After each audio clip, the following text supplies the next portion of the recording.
Hey everybody, I wanted to take a minute to introduce you to some of the ways that you can use your Himalayan massage stone. I love these stones. As a reminder, any tips and tricks that are shared from Unique Beauty and Meditation are meant for spiritual enlightenment and entertainment purposes only. If you have any physical or mental health concerns, please seek a physical or mental health professional. Okay. So I've got with me today my one of my heart-shaped salt stones, and I am in love with these stones, and people are quickly falling in love with them themselves. Himalayan salt has great energetic properties, and the fact that it reminds us to clear our energy, it reminds us to let our energy settle out and to release what no longer serves us.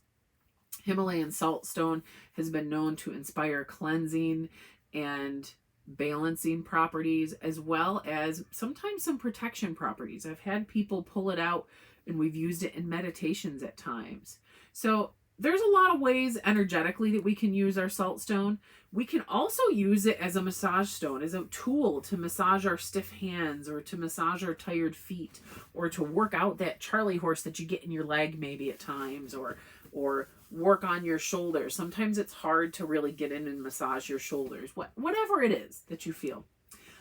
One thing to remember with your salt stone is that it will dissolve in water. So if you leave it out in the rain or you put it in your bath, it will dissolve. That's great for a bath bomb, but you'll only get a couple of uses out of it if you put it in your bath. I used one the other day, put it in my bath, took it out halfway through, and it reduced in half in size. So keep it dry and work with it.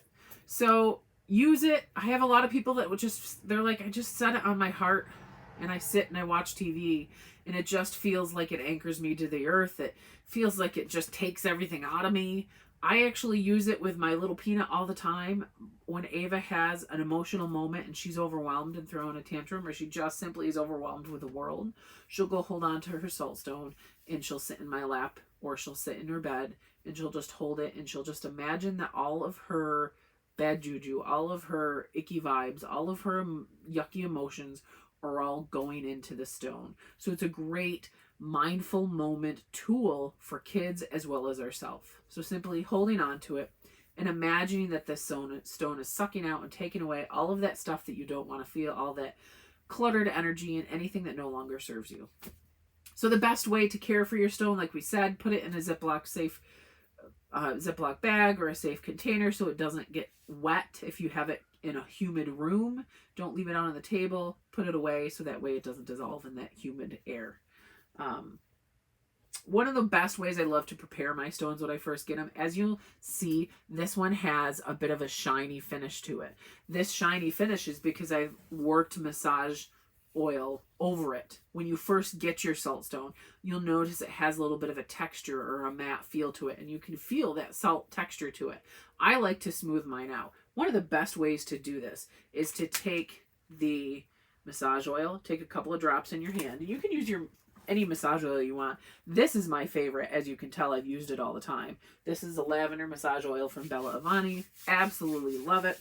I'll massage that in my hands to distribute a little bit, and then I'll pick up my stone and I'll just work it in my hands. And I'll just keep working it in my hands.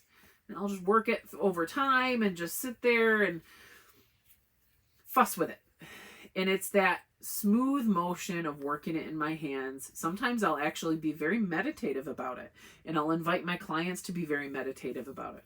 Put the massage oil on your hands, work it in your hands, close your eyes, take a couple of deep breaths, and affirm, I release what no longer serves me.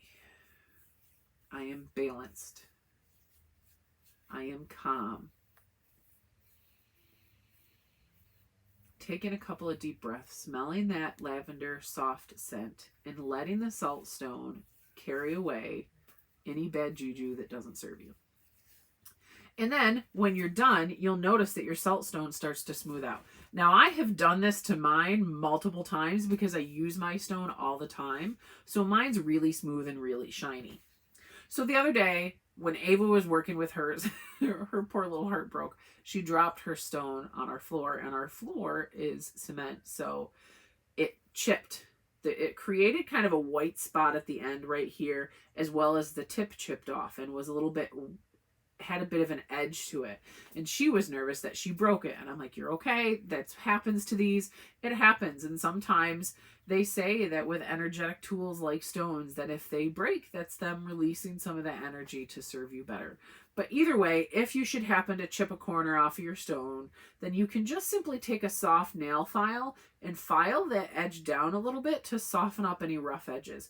And it gives it just a nice smoother feel so that you don't end up having rough edges to massage your skin with. So especially with kids, you want to make sure that you soften up those edges. So that's the Himalayan salt stone. That's what I love about it. Each one is unique, just like we are all unique. Each one has a slightly different color. Sometimes they have a different shape. I love it. They do have different shapes, but sometimes even within the heart shape, the hearts are a little bit different.